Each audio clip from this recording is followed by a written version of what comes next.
Ya,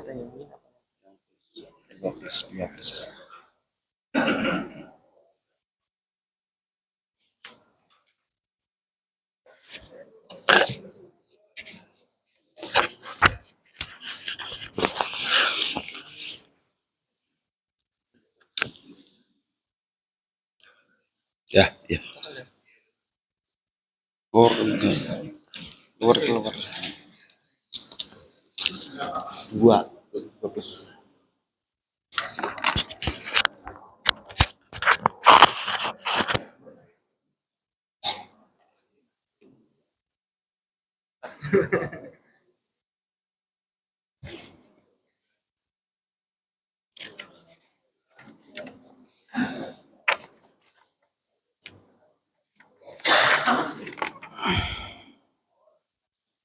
Assalamualaikum warahmatullahi wabarakatuh.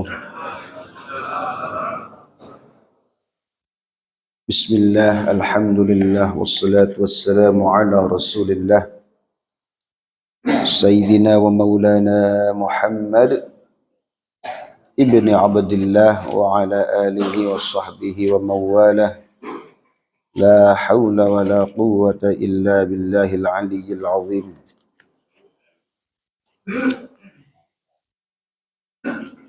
Amma ba'd, alhamdulillah, puji syukur kehadirat Allah Subhanahu wa taala. Pada pagi hari ini kita semua dikumpulkan Allah di Baitullah ini. Kita berdoa semoga segala amal kita, ibadah kita diterima Allah Subhanahu wa taala. Kita akan sedikit melihat profil seorang generasi tabi'in, waqila tabi'it tabi'in, karena ada dua pendapat, perbedaan pendapat para ulama tentang sosok Imam Abu Hanifah. Apakah Imam Abu Hanifah itu seorang tabi'in, artinya murid sahabat, ataukah dia hanya tabi'it tabi'in, muridnya murid dari sahabat?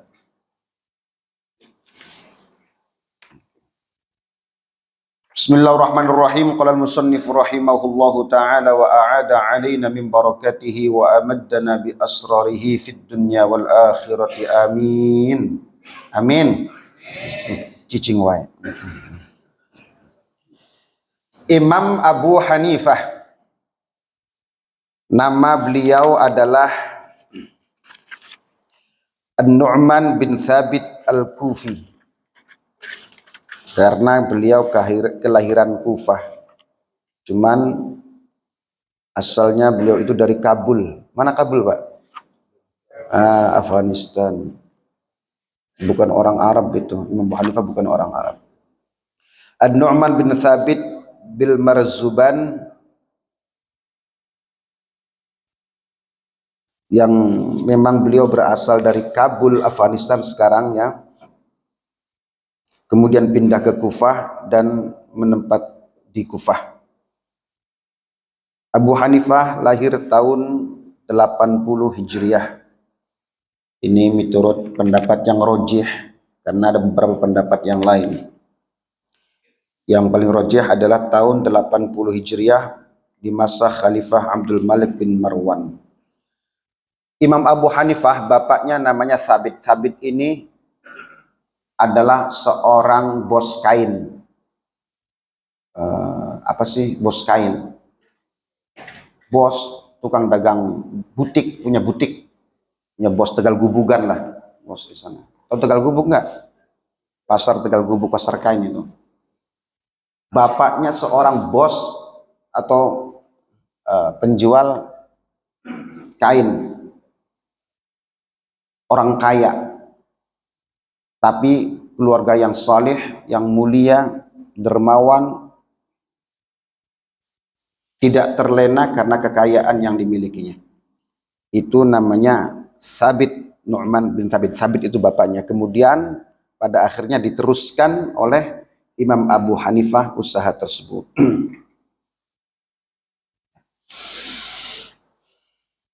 Wa qad 'asarat daulatainil umawiyyah wal abbasiyah. Imam Abu Hanifah itu hidup di dua periode, yaitu masa khilafah Umayyah dan Abbasiyah, awal-awal Abbasiyah. Wa huwa min atba'it tabi'in. Beliau termasuk dari generasi tabi'it tabi'in. Tabi'it tabi'in. Kalau tabi'it tabi'in itu muridnya tabi'in, tapi kan yang mengikuti, ya. Tabi'in itu mengikuti tabi'in, mengikuti generasi tabi'in. Tabi'in ini muridnya sahabat gitu, Pak. Sahabat muridnya Kanjeng Nabi kan. Jadi generasinya 3 saja. Sahabat, tabi'in, tabi'it tabi'in. Nah, mazhab Hanafi atau yang kemudian terkenal menjadi mazhab Hanafi itu dipimpin atau ditaksis oleh Imam Nu'man bin Thabit ini, yaitu Imam Abu Hanifah, sehingga nama mazhabnya mazhab Hanafi.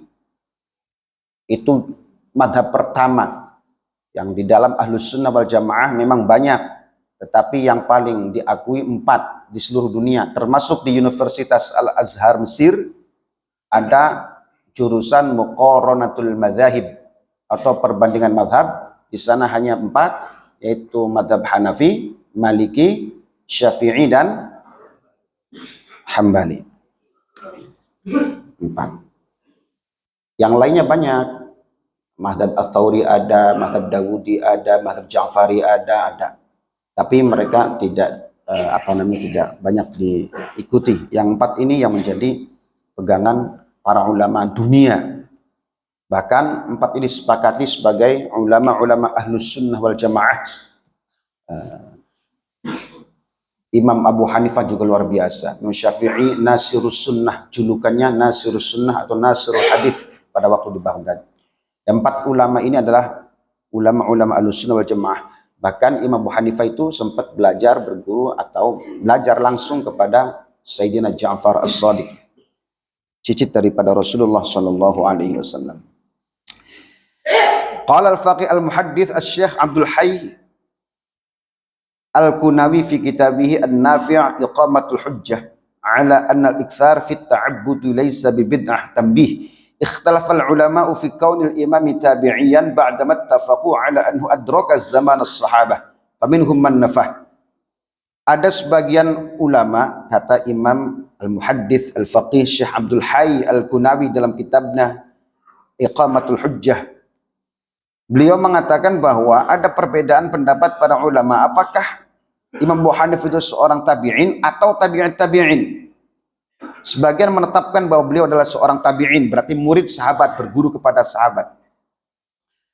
Ada yang lainnya tidak bertemu sahabat, berarti hanya bertemu para muridnya sahabat, berarti tabi'in tabi'in. Faqala Syekhul Islam Abu Abdullah Az-Zahabi dalam kitab Al-Kashif. Imam Az-Zahabi ini salah satu muridnya Imam Ibnu Taimiyah. Namanya Imam Az-Zahabi. Imam Ibnu Katsir juga muridnya Imam Az-Zahabi, Imam Ibnu Taimiyah. Imam Ibnu Taimiyah itu fiqihnya bermadhab Hambali. Imam Ibnu Katsir yang kita kenal dengan tafsir Ibnu Katsir 4 jilid itu murid langsung Imam Ibnu Taimiyah, sama dengan Az-Zahabi, tapi fiqihnya bermadhab Syafi'i itu Pak ya. Imam Ibnu Taimiyahnya gurunya bermadhab Hambali, muridnya Imam Ibnu Katsir dalam fiqihnya mengikuti madhab Syafi'i. Gak apa-apa, beda madhab juga tenawan-nawan murid sareng guru. Orang Imam Malik gurunya Imam Syafi'i, ya kan? Tapi menggagas madhab baru, madhab Syafi'i. Punya murid Imam Syafi'i ini Imam Hambali gitu kan. Bikin lagi madhab baru, madhab Hambali, tenawan-nawan. Biarin saja khali-wali gitu. Tapi mereka saling menghargai, menghormati. Bahkan Imam Syafi'i berguru kepada Abu Yusuf dan Imam Muhammad bin Hasan Asy-Syaibani waktu di Baghdad, di Kufah belajar kepada fikih kepada kedua orang ini, muridnya Imam Abu Hanifah. Ya, sehingga fikih itu saling berkaitan dan perbedaan mereka tidak ada yang prinsipil, hanya masalah furu'iyah, bukan masalah tauhid, bukan masalah akidah, ya, masalah yang furu'iyah, masalah fikih. Jadi nggak ada masalah. Jangan ribut, jangan riweuh, jangan tukaran, jangan gulet, ya. sama-sama semuanya berpegang teguh pada Al-Quran dan Sunnah. Ya. Yang berbeda itu apa? Pemahaman. Biasanya gitu loh Pak. Memahami teks hadis. Kemudian ada riwayat. Di antara kenapa mereka berbeda? Padahal mereka kan Quran dan Sunnah. Nah itu. Di antaranya saja. Banyak sekali yang melatar belakang kenapa mereka berbeda. Ada riwayat yang datang kepada imam ini satu masalah. Masalah yang sama datang juga kepada imam yang lain. Yang imam ini tidak mendapatkan riwayat tersebut gitu, sehingga berbeda gitu. Atau sama-sama datang riwayatnya, tetapi memahami berbeda. Ada, wah ini sudah dimaksud hukumnya dengan hadis yang kedua yang sama. Wah ini enggak, ini sabit. Nah, akhirnya berbedalah kesimpulannya. Seperti itu Bang. Sama-sama, semuanya merujuk pada Quran dan Sunnah gitu.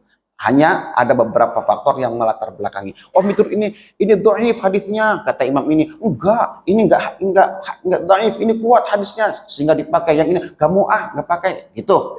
Jadi hanya soal pemahaman, penelitian itu saja. Sama dengan Quran dan Sunnah juga, tidak ada yang keluar dari Quran dan Sunnah yang 4 mazhab ini. Clear matanya begini, gede banget ini kitabnya. Tenau-naun lah. Ngalor gitu, pleret. Oke. Imam Az-Zahabi ini dengan Imam Ibnu Taimiyah adalah guru dan murid. Imam Az-Zahabi mengarang kitab Syiar A'lamin Nubala. Wah, kitabnya berpuluh-puluhan jilid. Imam Az-Zahabi. Nah, tapi pada akhirnya Imam Az-Zahabi karena beliau juga ngaji ke yang lain, kemudian beliau mengkritik ya antara beberapa pendapat gurunya Imam Abu Hanifah, beliau tulis dalam kitabnya tersendiri. Ya namanya juga orang kan, murid sama guru kritik-kritikan kan biasa. Yang buktinya Imam Syafi'i mengarang kitab Khilafu Malik. Imam Syafi'i itu mengarang kitab Khilafu Malik. Perbedaan saya dengan guru saya Imam Malik. Dan naon-naon nggak apa-apa. Kalau cuma sekarang, murid kurang ajar kamu ya, harus ngikut aku kan gitu ya. Ini mah enggak. Karena memang mereka mengetahui masing-masing kapasitas keilmuannya luar biasa sehingga mereka menghargai keilmuannya. Sebab Imam Syafi'i diangkat jadi mufti saja itu umur 15 tahun. Itu sudah jadi mufti. Mufti itu nggak main-main zaman dulu, nggak kayak zaman sekarang. Mufti itu sudah keilmuannya sudah dites terlebih dahulu oleh ulama-ulama di masanya. Imam Malik saking bangganya punya murid Imam Syafi'i. Imam Syafi'i ini disebar-sebarkan ke berbagai macam pesantren, pendidikan, ulama-ulama. Nih murid saya nih, Syafi'i, sok tanya naon wae. Mereka bertanya, berdiskusi, hiwar, dialog, munazarah.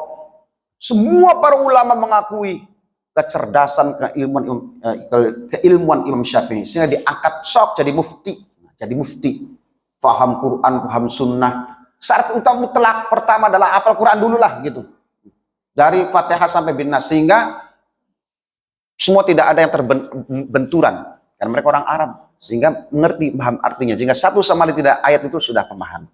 Belum lagi nasikh mansukh harus paham sabab wurud hadis. Kalau Quran sabab nuzulil Quran harus jelas mana yang dimansukh, mana yang nasikh, mana yang mubayyan, mana yang tetap bengek, Pak. Grammarnya, nahwunya, balaghahnya, manteknya semua historisnya. Nah, kalau kita nggak ngerti apa-apa ya jangan sembarangan tuh nafsir Quran. Kan begitu. Harus perangkatnya banyak banget. Makanya Nabi katakan man fassarul Qur'ana bi ra'yih falyatabawwa maq'adahu 'alan nar. Barang siapa yang mentafsiri Al-Qur'an semaunya sendiri, maka dia menyiapkan dirinya masuk neraka. Itu kan Nabi ancamannya. Ya. Karena tidak sesuai dengan maqasidus syar'inya nantinya, malah semakin jauh. Kalau kita baca nih Quran terjemah Departemen Agama atau Sahih Bukhari terjemahan, terus kita fahami sendiri, udah ketik sendiri tanpa ada perangkat ilmunya, kita akan jauh nanti takutnya. Pada khawatir kita jauh dari tujuan ayat itu sendiri, tujuan dari hadis itu sendiri. Saya sudah pernah sampaikan, bahkan kalimatnya jelas. Ghuslul Jum'ati wajibun ala kulli muslimin, rawahu Muslim sahih. Kalimatnya jelas itu. Mandi Jumat itu wajib bagi setiap muslim. Saya tidak sampaikan nanti ada kullu muhtalim, tapi itu jelas. Setiap yang keluar mani yang wajib mandi itu jelas semuanya. Sekarang ada hadis satu nih teksnya. Ghuslul Jumu'ati wajibun ala kulli muslimin. harfiahnya, teksnya, mandi Jumat itu wajib bagi setiap muslim. Oke? Tapi kenapa ada Imam Syafi'i misalkan, mandi Jumat tidak wajib, hanya hukumnya sunnah. Loh, Imam Syafi'i ini kok hukumnya sunnah, padahal hadisnya wajib. Dari mana pemahaman beliau? Nah gitu loh Pak ya. Nah Imam Syafi'i ini jawabannya di antaranya. Imam Syafi'i, madhab Syafi'i di antaranya adalah, dulu ketika Sayyidina Umar bin Khattab radhiyallahu anhu itu sedang khutbah Jum'ah. Ini di masa khilafah atau khalifah Umar bin Khattab. Lagi khutbah Jum'ah, Sayyidina Uthman datang tergopoh-gopoh, matanya bendul, masih belekan, masih betem-betem. Langsung bangun tidur, berwudu, saat langsung ke masjid. Karena ketinggalan. Ketiduran, masuk, matanya masih betem, Pak. Bangun tidur, nggak mandi. Sayyidina Umar melihat kehadiran Uthman di masjid. Ini orang nih nggak mandi ini Utsman ini. Utsman merasa beliau nggak mandi karena terlambat langsung ke masjid, tidak mandi dulu. Sahabat juga semua tahu. Karena Umar bertanya, kamu nggak mandi? Enggak, saya terlambat. Ya udah, teruskan. Udah, selesai. Sahabat banyak yang hadir di situ. Ada Sayyidina Umar, Utsman jelas. Para sahabat banyak. Kejadian itu, oleh Imam Syafi'i dianggap itu adalah sebuah hukum. Ketika Sayyidina Umar, Utsman, sahabat memandang hal tersebut, bahwa kan tidak mandi dan tetap berjum'ah, berarti kan tidak wajib tuh. Andaikan, karena Sayyidina Umar itu memahami hadis itu, andaikan itu wajib, kata nabinya wajib, betul wajib, maka Sayyidina Utsman pasti disuruh mandi. Utsman kalau tahu itu wajib, pasti mandi dulu. Dosa. Dan sahabat juga ngerti, faham, makanya diam saja. Berarti Imam Syafi'i mengambil pemahaman bahwa mandi Jum'ah itu sunnah, itu diambil dari pemahaman para sahabat. Karena yang paling faham tentang hadis Nabi adalah sahabat. Karena beliau adalah murid yang digembleng langsung oleh Rasulullah Sallallahu Alaihi Wasallam. Itu loh Pak, caranya kayak gitu. Imam Syafi'i, bagaimana sahabat memandangnya dulu? Kayak gitu. Karena mereka itu muridnya Nabi, jelas tiap hari bertemu dengan Nabi. Nah, baru yang lainnya istihad begitu.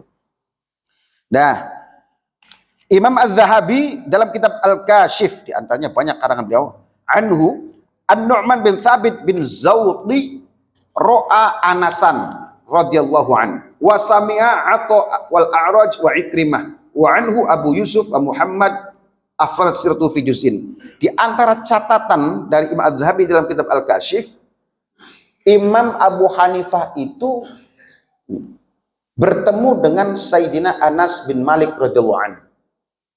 Bertemu dengan sahabat, berarti dia adalah generasi tabi'in karena belajar kepada sahabat kan, tabi'in. Wa sami'a Atha wal A'raj wa Ikrimah, dari Ikrimah radhiyallahu anhu juga.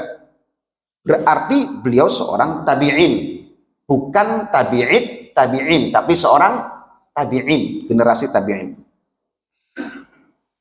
Kemudian dalam kitab Mir'atul Janan, kalau jinan itu maknanya surga, kalau janan itu maknanya hati. Tahu hati? Apa hati? Hati, bukan hate. I hate you. Ada jinan, ada janan, Pak. Ada kitab namanya Syifaul Janan, obat hati. Ya. Kalau janan itu hati, kalau jinan itu surga, bentuk plural jamak dari kalimat jannah, itu jamak taksir namanya. Janan sama jinan, hati dan surga. Kalau surga apa? Jinan apa janan? Tadi barusan. Jinan apa janan? Jinan. Jinan itu surga. Kalau janan hati, itu Pak. Basar itu harokatnya. Di bawah sama di atas saja sudah. Kemana-mana. Artinya jauh kene kan? Surga sama hati. Jauh sekali. Bahasa Arab. Ro, jim, lam. Ro, jim, lam. Gak ada harokatnya tuh Pak. Rojulun, rijlun. Ini bisa aja kan begitu kan? Rojulun maknanya apa? Laki-laki. Kalau rijlun, kaki. Terus nggak ada harokatnya, kita bacanya apa ini ya? Rojul, rijlun. Ya. Ini juga nggak ada harokatnya. Ya saya baca carpe diem aja, carpe diem lah. Sampai yang denger nggak ngerti, saya juga blow on, ya udah sama-sama keratak-keratak pula endah, pura-pura ngerti aja saya mah. Kan nggak ada yang protes ini, biarin saya mah. Mau bebek, mau bobo, mau babak, terserah. Orang nggak ada yang protes, biarin terus aja dah. Dalam kitab mir'ah itu kaca cermin, namanya mir'ah bahasa Arabnya, kaca. Lil Yafi'i, Imam Yafi'i, fi hawadith khamsina wa mi'ah. Fiha tuwaffiya fa fihi al-Iraq Imam Abu Hanifah. Pada tahun 150 Hijriah, Imam Abu Hanifah wafatnya. Mauliduhu sanah 80, lahir tahun 80. Ro'a Anasan. Berarti melihat Anas juga, berarti dia seorang tabi'in, ya.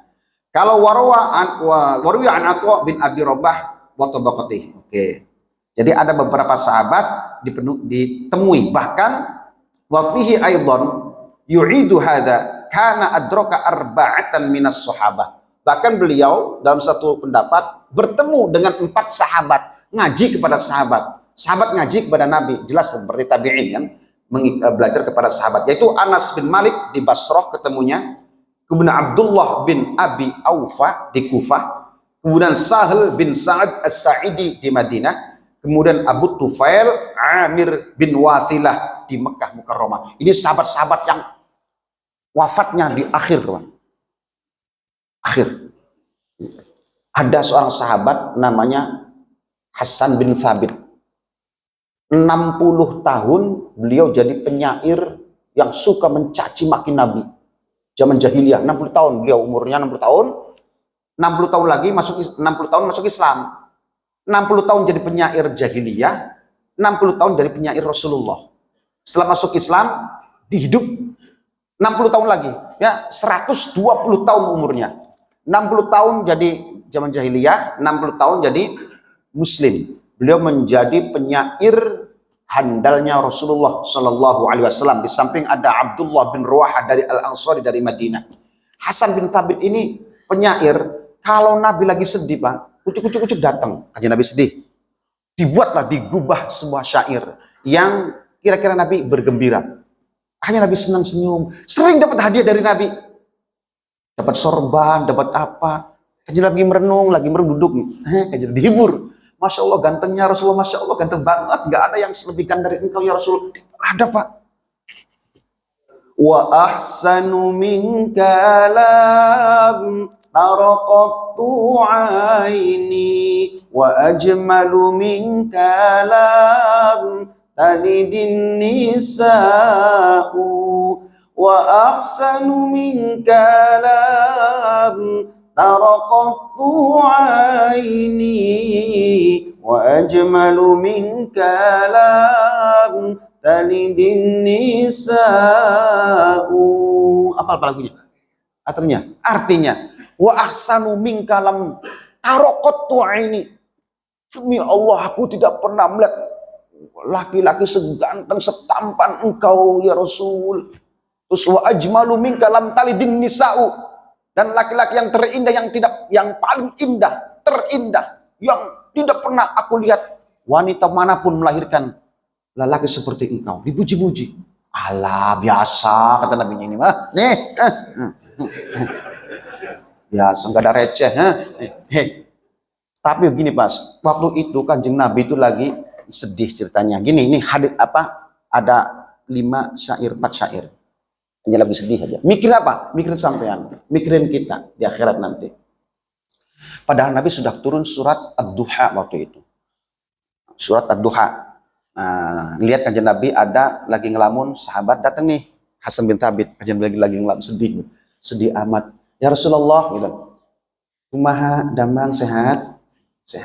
How are you? Fine. And you also gitu. Kumaha damang sehat. Terus ditanya, kenapa Kanjeng Nabi melamun? Kan saya sudah baca di surat Ad-Duha. Kenapa masih sedih aja, masih mikir aja? Beliau kemudian membacakan syairnya. Qara'na fid duha wala sawfa yu'tik. Ada ya gitu ya. Dalam Ad-duha itu walau saufa yu'tika rabbuka fatarda. Itu janji Allah kepada Kanjeng Nabi. Dia disampaikan kepada malaikat, tuh lagi apa kan Rasulullah, kekasihku ternyata sedih melihat membaca Al-Quran.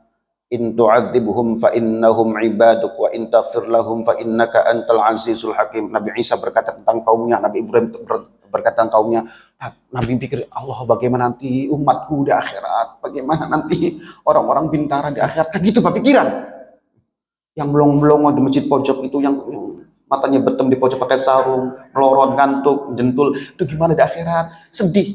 Nah akhirnya tuh itu sampai kenapa Habibi kekasihku, kenapa madza yubkika ya Rasul? Ternyata ummati Kang Saiful kumaha nanti gitu. Akhirnya sampaikan, ya Allah, itu Rasulullah memikirkan orang umatnya nanti akan seperti apa. Oke, kalau gitu turun itu Pak, sampaikan la nu'adzibuhu wal, aku tidak menyiksa umatnya, la u'adzibuhum wala nu'dzihi, dan aku tidak akan menyiksanya, tidak akan buat menderita umatnya. Itu kasih kabar gembira, senang Kanjeng Nabi. Makanya wala saufa yu'tika rabbuka fatarda, wala saufa itu nanti, saufa itu nanti, yu'tika itu fi'il mudhari'. Setiap fi'il mudhari' kalau kemasukan ada sa, sin, ada saufa, bedanya kalau saufa itu Pak nantinya lama. Kalau sin kayak yaqulu, sayaqulu sufaha'u, ya. Ada lagi saufa yaqulu. Saufa, sa itu yang masuk kepada fi'il mudhari' maknanya beda. Kalau sa bukan saufa itu nanti, tapi nantinya itu nggak akan lama. Tapi kalau saufa nantinya di akhirat lah. Saufa yu'tika, akan memberimu apa saja yang engkau minta. Wala saufa yu'tika rabbuka fatarda, yang penting kamu tuh seneng. Coba Pak, yang penting kamu seneng. Makanya Hasan bin Thabit merayunya begini, qara'na fid duha wala saufa yu'tik fasarra qulubana dzakal 'ata'u. qara'na fid duha wala saufa yu'tik fasarra qulubana dzakal 'ata'u. Wa hasya ya Rasulallahi tarda wa fina man yu'adzabu aw yusa'u. Terus apa enggak? Ya Pak, cicing wae. Wa hasya ya Rasulallahi tarda fina man yu'adzabu aw yusa'u. Qara'na fid duha wala sawfa yu'tik fasarra qulubana dzakal 'ata. Kami bahagia sekali ya Rasul dengan ayat itu. Kami baca dalam surat Ad-Duha, wala sawfa yu'tika rabbuka fatarda. Kami bahagia sekali. Fasarra qulubana dzakal 'ata. Nah, yang keduanya, wa hasya ya Rasulullah. Wa hasya ya Rasulullah. Tarda wa fina man yu'adzabu aw yusa'u. Saya yakin mustahil kamu akan senang jika ada melihat di antara kami yang disiksa. Pasti kamu enggak akan senang. Pasti kamu tidak suka jika di antara umatmu disiksa. Gitu. Wa fina man yu'adzabu aw yusa'u, atau dibuat menderita oleh Allah. Pasti enggak mau. Pasti enggak suka. Sebaliknya engkau pasti senang jika seluruh umatmu masuk surga. Kayak gitu. Kan jadinya yang jelas lah karuan atau jelas itu mah. Makanya Nabi itu nanti di akhirat akan minta syafaat karena ingin kajian Nabi seluruh umatnya ini masuk surga semua. Itu Pak. Semoga kita semua dikumpulkan Rasulullah sallallahu alaihi wasallam.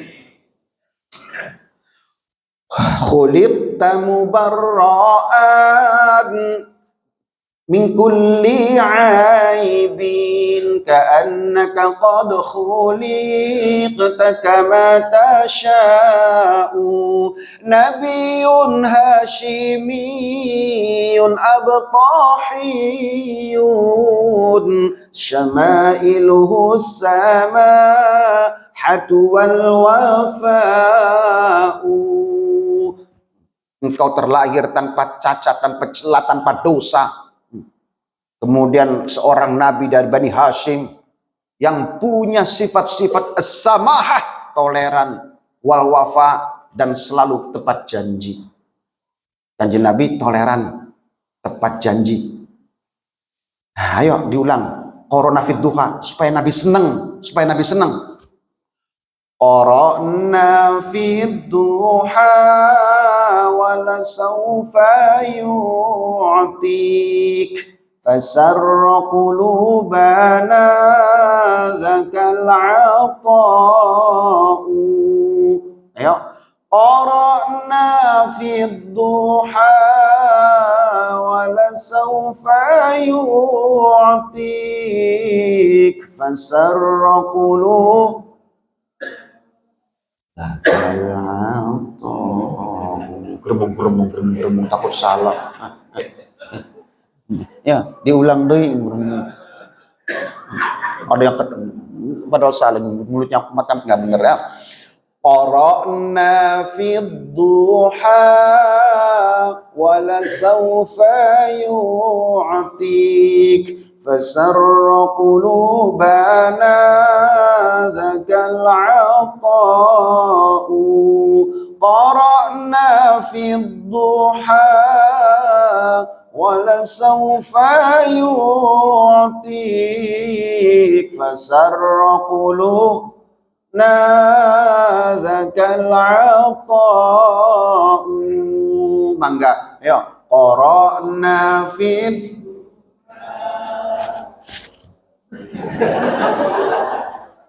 terus fasarra qulubana dzakal 'ata'u. Qara'na fid duha wala sawfa yu'tik fasarra qulubana dzakal 'ata'u. Allahumma salli wa sallim ala sayyidina Muhammad. Isfa'lana ya Rasulullah. Mudah-mudahan kita semua dapatkan syafaat kanjeng Nabi Muhammad SAW. Ngandalin apa kita Pak? Amal kita jauh. Kita berharap syafaat Rasulullah. Lanjut. Imam Abu Hanifah hidup dalam dua masa pemerintahan Umayyah dan Abbasiyah. Ya. Bertemu dengan Sayyidina Anas bin Malik, beliau mendapatkan hadis thalabul ilmi faridatun ala kulli muslimin. Nih, sebagian ulama yang mengatakan bahwa Imam Abu Hanifah adalah seorang tabi'in, bukan tabi'in, karena beliau mendapatkan riwayat hadis dari Sayyidina Anas bin Malik berupa hadis thalabul ilmi faridatun ala kulli muslimin. Hadis ini Imam Abu Hanifah mendapatkan langsung dari Sayyidina Anas bin Malik. Berarti Abu Hanifah muridnya Sayyidina Anas, karena bertemu langsung nih dapat riwayat itu. Thalabul ilmi faridatun ala kulli muslimin. Enggak ada muslimatinya ya. Pas nih Pak. Ada hadis lagi. Thalabul ilmi faridatun ala kulli muslimin wa muslimatin. Ada thalabul ilmi faridatun ala kulli muslimin. Yang as-sah, yang sahih adalah muslimin, tidak ada muslimatinya. Yang muslimatin itu ghairus sahih, tetapi ada hadisnya walaupun dhaif, nilainya tidak sesahih thalabul ilmi faridatun ala kulli muslimin. Jadi yang sahih adalah muslimin. Ya, jangan muslimatin ya, tapi nggak apa-apa karena ada hadisnya walaupun lemah. Ya, yang ambil yang sahihnya thalabul ilmi faridatun ala kulli muslimin. Kalimat faridatun, kenapa Nabi tidak mengatakan fardun? Fardun kan wajib. Faridatun juga wajib. Kenapa kalimatnya thalabul ilmi faridatun ala kulli muslimin? Tak yang ada di kalimat faridatun Para ulama mengatakan itu adalah tak mubalaghah. Sighah mubalaghah maknanya adalah sangat. Jadi thalabul ilmi, menuntut ilmu, mencari ilmu sangat wajib bagi setiap muslim. Sangat wajib. Sangat, Pak. Quran itu mengatakan ada sebagian orang yang perang, jangan perang semua. Itu Quran itu. Sebagian dari kalian jangan ikut perang, padahal kondisinya lagi perang, tapi tidak semua disuruh perang. Ada sebagian kalian untuk liyatafaqahu fid din. Liyatafaqahu fid din. Terus supaya waliyundziru qaumahum idza raja'u ilaihim la'allahum yahdharun. Supaya nanti balik mereka untuk mendakwahkan agama. Saking wajibnya menuntut ilmu itu. Loh, ngaji begini nih, ngaji begini sangat penting itu. Ngaji aja susah. Enggak semangat, apalagi subuh. Apalagi subuh. Berangkatnya juga bangunnya ada enggak sikat gigi, enggak ada. Sikat gigi ngapain? Untung ini juga datang ke masjid. Rewel ustaznya gitu. Ya, biarin rewel juga.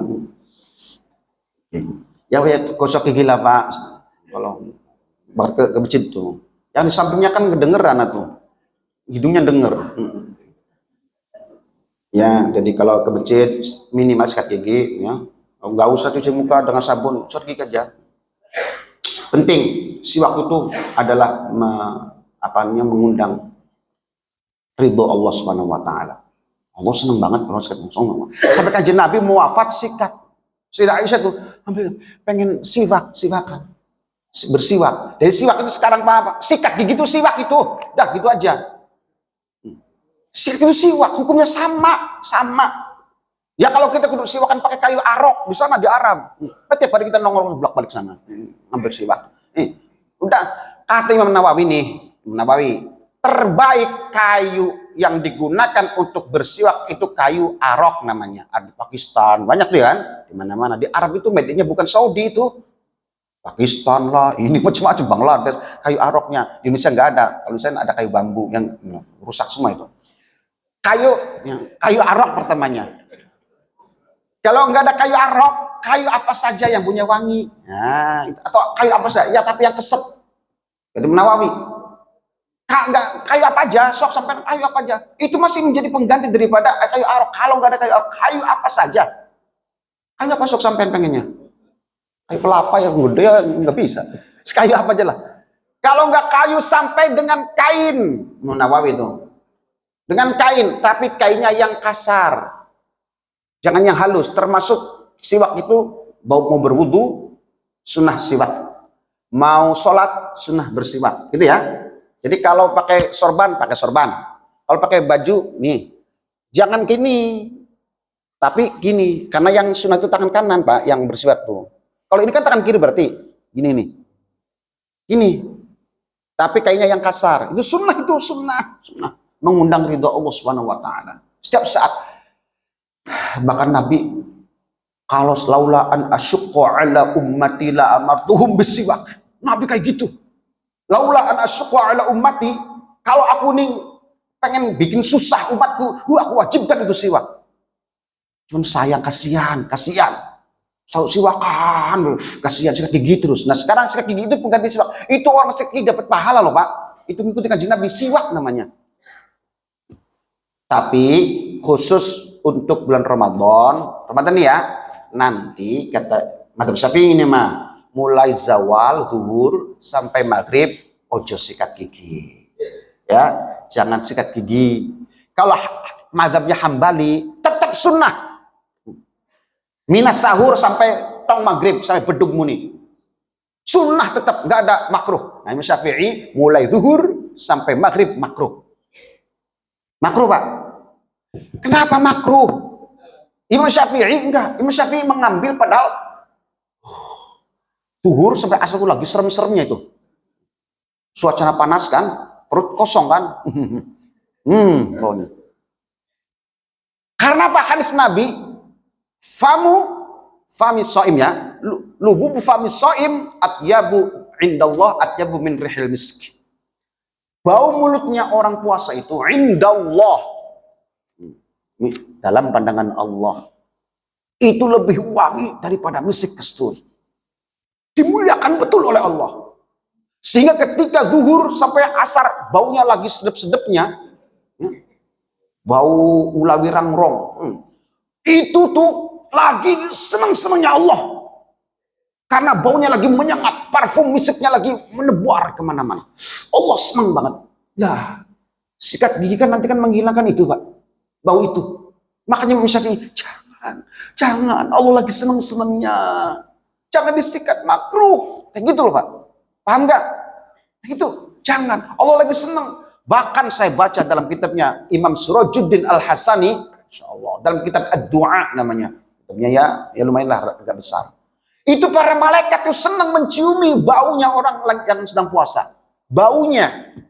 Senang malaikat. Karena malaikat tahu Allah cinta, Allah senang. Nah kita duhur, bau nih, buang duduk. Akan kita tidak mau Allah ridho, malaikat ridho dengan itu. Paham nggak? Jadi Imam Syafi'i ijtihad memberi kesimpulan, oke, pagi sampai duhur karena baunya masih biasa. Tapi kalau duhur sampai asar baunya luar biasa. Makanya Imam Syafi'i memakruhkan itu. Ya. Nah, sikat gigi. Allahu Akbar. Sampingnya ini nih. Celengah ini banyak bau kenzo, ada yang bau macam-macam. Boleh kalau malam makan jengkol. Tidur nggak sikat gigi. Bangun-bangun berisat ke masjid. Ya seremnya tuh. Harusnya jadi imam itu di depan. Biar nggak mempengaruhi yang lain. Dah, serem. Lanjut. Jadi dapat hadis thalabul ilmi fardhatun ala kulli muslimin. Darasa radhiyallahu an ala kibaril ulama. Jadi sebagian ulama mengatakan dia tabi'in, ada yang tabi'in. Beliau belajar kepada para ulama wa qad balagha adadu syuyukhihi arba'ata alafi syaikhin. Beliau ngaji ke berbagai ulama di masanya, di para tabi'in yang banyak itu tabi'in. Itu ada arba'ata alafi syuyukh. Berapa arba'ata alaf? Ayo. Percaya sama orang Bintara. Arba'ata alaf gurunya itu. Delong apa ini? Cicing wah. Arba'ah berapa arba'ah? 4 pinter, alaf 1000, berarti gurunya itu sampai 4000 kiai ngaji ke 4000 guru. Masya Allah, ngaji itu ngaji ji 4000 guru, uripe ngaji baik. Imam Bukhari gurunya 1800 guru, ada yang mengatakan 2000 guru, ada yang mengatakan 800 guru. Nah, berbeda-beda riwayat. Saya punya biografi Imam Bukhari. Coba zaman dulu ngaji baik pegawaiannya, ngaji baik. Pantas Abu Dzar Al-Ghifari radhiyallahu anhu wa Abu Hurairah radhiyallahu anhu. Dua-duanya nih Pak, qala berkata, saya ini kalau suruh mulang seneng, mulang ngaji seneng. Karena apa? Karena lebih utama mulang itu lebih utama daripada sholat 100 rakaat sunnah. Itu Abu Dzar Al-Ghifari dengan Abu Hurairah. Suruh nggak mulang, hayo. Karena itu lebih utama daripada sholat sunnah 100 rakaat. Tapi kalau saya disuruh ngaji, dengerin ngaji, bukan mulang, ngaji, itu jauh lebih aku senang. Karena itu lebih utama dari sholat sunnah 1000 rakaat. Afdhalu min alfi sholati rakaatin. Coba 1000 rakaat itu ngaji. Ganjarannya lebih gede daripada yang mulang. Sampai yang datang unculuk ke sini nih. Ngaji, hadir, itu lebih utama dari sholat sunnah 1000 rakaat. Kata Abu Hurairah. Pak, 1000 rakaat Pak. Dari Isya, pleng, sholat. Sampai subuh, nyampe ke 1000 rakaat tuh. Hitung. Secepat apapun sholatnya. Hitung 1000 rakaat. Allah padol. Kum, dolin. Kum, dolin. Kum. Assalamualaikum maksudnya. Saya ngebut ya. Ngitung sampai 1000 dapat enggak itu. Dari Isya sampai subuh. Hese Pak. Nggak akan dapat 1000 rakaat. Yang ada gempor sampean. Nggak bisa bangun. Ngebut segebut apapun. Nggak akan sampai 1000 rakaat coba. Yang 23 rakaat saja kan bisa sejam, 45 menit lah. Hampir sejam. Yang 23 terawih. 23 rakaat. Ini 1000 rakaat. Sampai kepala budas. Keper-keper sih. 1000 rakaat. Tadi Isa sampai boro-boro. Wah, ini ngaji. Sekali ngaji, datang ngaji. Itu lebih utama dari sholat sunnah 1000 rakaat. Maka ramaikan terus pengajian-pengajian itu. Sampian itu sudah lebih utama. Melakukan itu hanya berapa jam. Walaupun ngantuk. Walaupun ngantuk. Tapi sampai hadir di pengajian. Dengerin pengajian. Terus ya apalagi yang dengerin. Yang ngantuk aja fadilahnya luar biasa. Tuh yang di pojok tuh. Ngantuk kan. Pojok sana, pojok situ kan sama. Itu yang belakang, apa yang di belakang ngumpet aja tuh. Saya kira lagi zikir merenung, ternyata ngeces. Oke. Yang ngeces juga diganjar, wis. Loh, lebih utama 1000 rakaat. Masya Allah. Kayaknya nggak pernah sholat, nggak pernah, saya juga nggak pernah 1000 rakaat. Ngapain 1000 rakaat? 23 aja nyari yang 11 gitu kan. Yang 11 rakaat yang nyari yang cepat mana gitu. Ini 1000 rakaat udah ngaji. Terus penuhi ngaji, senengi mahabbah ke majelis ilmu, mahabbah. Malaikat ngubeng di sini. Ini banyak malaikat nih. Sampai aja nggak lihat. Malaikat semua di sadar sini. Tuh. Masya Allah. Malaikat KB nih. Masya Allah malaikat semua. Kata Nabi, inna lillahi sayyahina yatlubuna majlisa ilmin gitu. Idza yajidunahu halummu. Itu hadisnya Pak. Sahih Muslim itu muttafaqun alaih, ada Bukhari Muslim. Allah itu punya malaikat yang mungdu khalaqahum, sejak mereka diciptakan tugasnya cuma satu, suka keliling. Keliling saja sana. Jadi diciptakan oleh Allah dari awal mula sampai kiamat, tugasnya cuma satu. Apa Pak? Keliling, jalan-jalan baik. Mencari orang-orang yang menuntut ilmu, wa yadurasunahu, dan mereka deres ilmu lagi mudarasah kayak gini nih. Kalau udah ketemu, halum sini, woi, ada sini di Bintara Barat nih, ada di sini. Kumpul semua nih. Mereka ridho, mengepak-epakan sayapnya, ridho dengan kehadiran sampean cuma di sini. Kemudian doa malaikat dua, Allahumma gfir lil ngantuki warham lil ngantuki. Doanya dua. Iya kedua. Rahmat dengan maghfirah. Ya Allah, ampunilah yang ngantuk-ngantuk itu Gusti. Ya Allah Gusti, sayangilah, rahmatilah itu yang hadir gitu. Yang ngantuk aja yang hadir, apalagi yang melek gitu. Apalagi yang melek itu ya Allah, yang ngantuk aja diampuni dan disayang. Dua doanya, maghfirah dan rahmah. Ini kunci untuk menuju surga kalau Allah sudah memberi maghfirah dan rahmah. Wasari'u ila maghfirah. Ya, ngerabbikum wajan. Ini maghfirah Pak. Maghfirah dulu, terus wa'adallahu alladzina amanu wa 'amilus sholihati lahum maghfiratun wa ajrun 'adzim. Para mufassirin, ajrun 'adzim adalah surga. Wa'adallahu alladzina amanu wa 'amilus sholihati lahum maghfirah. Orang-orang yang beriman dan beramal soleh. Wa'ada, Allah janji nih, janji Allah. Wa'adallahu alladzina amanu, kepada mereka yang beriman dan beramal soleh, yang ngaji subuh, kuliah subuh di pagi hari ini.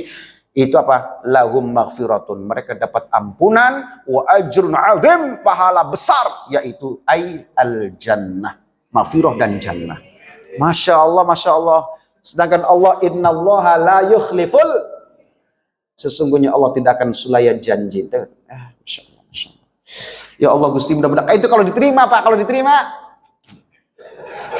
Kalau diterima amal kita ini. Karena kuncinya diterima. Yang ikhlas makanya ngaji tuh, yang ikhlas yang datang, ikhlas datang ngaji, pengen nuntut ilmu karena Allah. Itu masalahnya rahmat Allah, katanya masuk surga itu rahmat Allah. Iya, rahmat Allah. Rahmat Allah ini bentuknya apa Pak? Bentuknya dari diterimanya amal seseorang, itulah bentuk rahmat. Itu kata Imam Ibnu Hajar Al-Haytami dalam kitab Fathul Mubin, syarah kitab Riyadhus Shalihin. Itu mengatakan begitu. Amal memang tidak bisa memasukkan orang ke dalam surga. Tapi rahmat Allah ini adalah diterimanya amal itu, itulah rahmat Allah. Sehingga dia masuk surga. Jadi bukan sembahyang sampean ini, bukan baca Quran kita, bukan sedekah kita, Tapi ketika amalan-amalan itu diterima oleh Allah, ngaji kita, sedekah kita, itu namanya rahmat. Paham Pak ya? Jadi jangan mengandalkan ngaji kita, jangan mengandalkan amal kita, mengandalkan sedekah kita, mengandalkan sholat tahajud kita, mengandalkan Quran kita. Jangan diandal, ngapain? Itu juga datang yang mendatangkan Allah. Nah, ke masjid itu Allah yang mendatangkan, yang menggertak banyak orang-orang yang sehat-sehat tapi nggak datang, kan gitu. Allah yang menuntun dan membimbing kita datang ke masjid ini. Allah. Maka jangan sombong, jangan pamer, jangan bangga. Oh, saya mah ahli jamaah. Itu mah ngalor ngidul kayak bedul. Gitu. Nih saya ahli jamaah, sombong, bangga. Bisa datang jamaah itu siapa yang mengantarkan siapa? La haula wala quwwata illa billah. Makanya Nabi itu Allahumma a'inni ala dzikrika wa syukrika wa husni ibadatik. Itu doa Nabi. Itu bukti kelemahan kita sebagai manusia. A'inni ya Allah, Gusti bantulah hamba ya Allah. Bantulah aku, kata Nabi. Ala dzikrika, supaya bisa berzikir kepada Engkau. Jadi zikir kita ini dibantu oleh siapa? Jangan mentang-mentang wah ahli zikir, ahli salawat, ahli baca Quran. Tanpa bantuan Allah nggak bisa kamu tuh begitu. A'inni ala dzikrika wa syukrika wa husni ibadatik ya Allah. Bantulah hamba agar selalu terus bisa meningkatkan, berusaha ibadah ini semakin baik. Ya, ngapain bangga? Kamu nggak punya apa-apa. La haula wala quwwata, tidak ada daya upaya kecuali dengan pertolongan Allah. Maka jangan sombong dengan amal, hancur amal kita. Udah, ancamannya berat banget Pak. Kanjeng Nabi itu tidak akan masuk surga orang yang dalam hatinya ada sebiji dzarrah min kibr. Ngeri banget hadis ini. Kalau direnung, dihayati hadis ini, wah, masya Allah Pak, mematahkan semua ego kita. Hadis sahih itu tidak akan masuk surga orang yang dalam hatinya mati nih masih menyimpan sebiji dzarrah, biji sawi dari sifat sombong. Mati bawa sifat sombong, naudzubillah, tidak akan masuk surga. Sealim apapun, sesoleh apapun hidupnya, sholat malam, jengkelit, baca Quran, sedekah, jutaan sudah hidupnya, tapi hatinya sombong, la yadkhulul jannah, kata Nabi. Gak akan masuk surga. Hati-hati, iblis malah keluar surga. Apa itu? Aba wastakbaro. Apa istakbar? Merasa sombong, merasa hebat. Aba wastakbaro wa kana minal. Hati-hati ya. Orang sombong bisa karena gantengnya. Sombong bisa timbul karena cantiknya. Sombong bisa timbul karena kekayaannya. Sombong bisa karena ilmunya. Sombong bisa karena jabatannya. Apapun yang menjadi fasilitas bisa dibuat sombong. Iblis merasa karena pribadinya hebat, lebih hebat, sombong. Wa in qulna lil malaikati isjudu li adama fasajadu. Sujud kabeh. Illa iblis kepret. Illa iblis aba wastakbara kana minal kafirin. Dia itu kafir itu karena sombong, merasa hebat. Sudahlah Pak, kita ini hidup apa adanya, berjalan apa adanya. Minta kepada Allah agar kita bisa selalu beribadah, bisa berzikir, bisa ngaji, bisa bersedekah, bisa menjadi orang baik. Usaha itu, jangan melihat orang lain. Dah, kita tuh amatir. Kalau sholat masih nengok orang tuh. Allahu Akbar. Enggak ada orang, lapar. Kalau ada orang datang dulu. Allah. Ada orang lain sih datang situ. Apalagi ada mertuanya atau ada orang lain. Masya Allah digaya-gaya. Ngapain sholat gaya-gaya? Itu sholatmu karena Allah aja. Kata inna sholati wa nusuki wa wahyaya wa mati lillah. Itu bukan lillah, lil mertua. Ada mertua, ada saudara, ada kakak, ada teman datang lagi sholat. Allah. Akbar. Itu kan, wah kaget bisa apa? Padahal kalau nggak ada tamu udah sama apa? Oh, Al-Fatihah, bisa. Karena orang juga amatir, kita masih amatir, jauh banget dari karena Allahnya. Pak Ustadz, ada orang. Kang, manggilnya Kang, bukan Ustadz. Biasanya artinya orang ngajar ini. Amatir itu, amatir itu.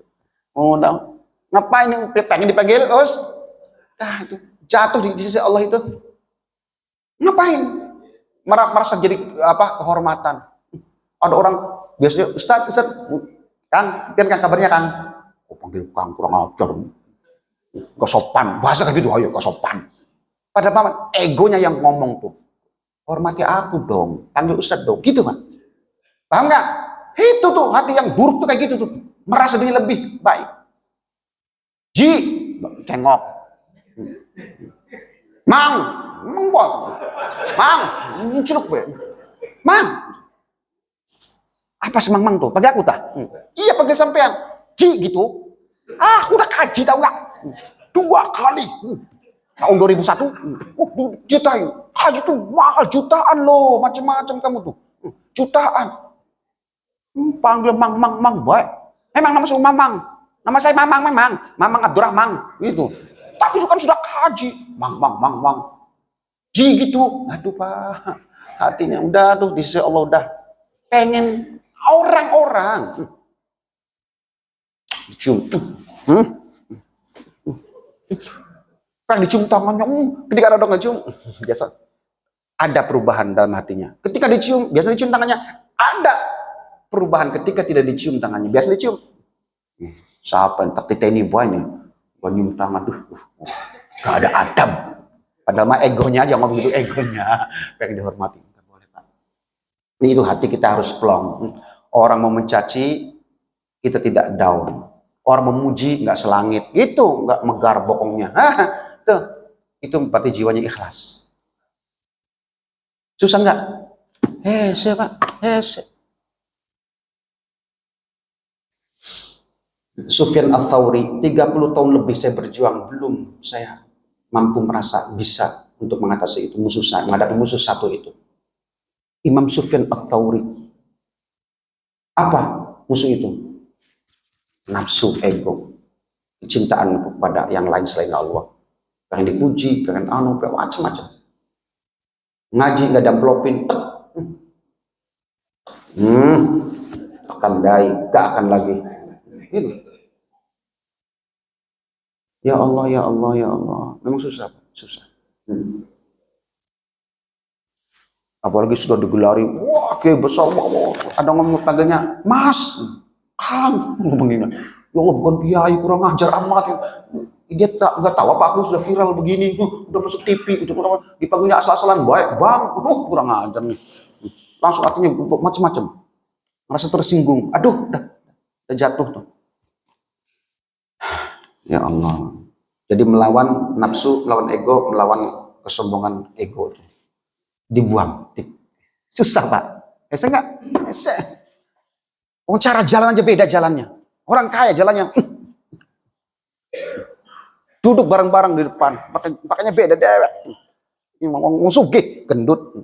Wong melarat maya jalannya itu. Ada wong sugih, ada orang kaya lewat minggir Pak. Biar beliau dulu gitu. Minggir. Duduknya di belakang, pojok, deprok. Ya, kopongnya malang gini. Tapi orang yang gendut perutnya gede-gede, bersih depan, sarungnya sama rindu, sama Rangda, sarungnya BHS. Yang kita namanya Gajah Cep Jongkeng kan? Gajah Cep Jongkeng ini sama Rangda, sama Rinda BHS, sama Rangda. Duduknya di depan, Masya Allah jam tangannya. Udah ada balik jam tangan. Udah tahu jam tangan mati. Udah tahu mati. Bentar-bentar lagi. Jamnya Rolex, Masya Allah, Alba, Al Fuad. Terus. Yang di sana mau korek-korek nggak ada. Ya udah. Masya Allah. Pak, hati-hati Pak. Menunjukkan ini saya status sosial jadi sombong. Karena ilmu jadi sombong, kedudukan sombong, kekayaan sombong. Hati-hati ya ayyuhalladzina amanu la tulhikum amwalukum wa auladukum an dzikrillah. Wa may yaf'al dzalika fa huwa minal khasirin. Dah, gitu aja, nanti kita sambung lagi ya. Jam berapa? 12. Jam 12, Masya Allah, Masya Allah. Udah ya? Ada yang bertanya? Nggak ada, Alhamdulillah. Dah. Saya hitung sampai 3 nih, 1, 2, 3. Dah. Al-Fatihah. Bismillahirrahmanirrahim. Alhamdulillah rabbil alamin, arrahmanirrahim, maliki yaumiddin. إياك نعبد وإياك نستعين اهدنا الصراط المستقيم صراط الذين أنعمت عليهم غير المغضوب عليهم ولا الضالين آمين. بسم الله الرحمن الرحيم. اللهم صل على سيدنا وحبيبنا وشفينا وكرم دخلنا لنا محمد وسلم رضي الله تعالى عن ساداتنا أصحاب السنة أجمعين. بسم الله الرحمن الرحيم. الحمد لله رب العالمين حمدا يوافي نعمك يكافئ مزيده يا ربنا لك الحمد كما ينبغي لكريم عظيم سلطانك. ربنا تقبل منا انك انت السميع العليم وتب علينا يا مولانا انك انت التواب الرحيم. اللهم الهمنا رشدنا واعذنا من شر نفسنا. اللهم اغننا بالعلم وزينا بالحلم واكرمنا بالتقوى وجملنا بالعافيه. الحمد لله على كل حال ونعوذ بك من كل اهل النار برحمتك يا ارحم الراحمين. اللهم انفعنا بما علمتنا وعلمنا ما ينفعنا وزدنا علما. اللهم انفعنا بما علمتنا وعلمنا ما ينفعنا وزدنا علما. اللهم إنا نستودعك ما علمتناه فارده إلينا عند حاجتنا إليه ولا تنسنه يا رب العالمين. اللهم أكرمنا بكرامة القرآن وشرفنا بشرفة القرآن واقصنا بخلعة القرآن واجعل أهلنا من أهل القرآن واحشرنا مع أهل القرآن وادخلنا الجنة بشفاعة القرآن وارحم أمة سيدنا محمد صلى الله عليه وسلم بالقرآن. اللهم اجعل القرآن لنا في الدنيا قرينا وفي القبر مونسا وفي القيامة شفيعا وعلى الصراط نورا وإلى الجنة رفيقا ومن النار سترا وحجابا وإلى الخيرات كلها دليلا وإماما بجودك وكرمك يا أكرم الأكرمين ويا أرحم الراحمين. اللهم ارزقنا بكل حرف من القرآن حلاوة وبكل كلمة كرامة وبكل آية ألفة وبكل سورة سلامة وسعادة وبكل جزء جزاء برحمتك يا أرحم الراحمين. اللهم اغفر لنا ذنوبنا ولوالدينا وارحمنا كما ربيانا صغارا. اللهم اجعلنا وأولادنا وأهلنا من أهل العلم والقرآن وأهل الطاعة والعرفان برحمتك يا رحيم ويا رحمن الديان ويا منان. ربنا آتنا في الدنيا حسنة وفي الآخرة حسنة وقنا عذاب النار وادخلنا الجنة مع الأبرار يا عزيز يا غفار يا ذا الجلال والإكرام. وصلى الله على سيدنا محمد وعلى آله وصحبه وسلم. سبحان ربك رب العزة عما يصفون والسلام على المرسلين والحمد لله رب العالمين.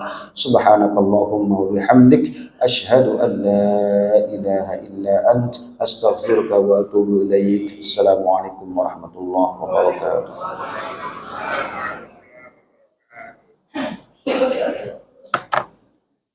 Ya, sami-sami apaan ini.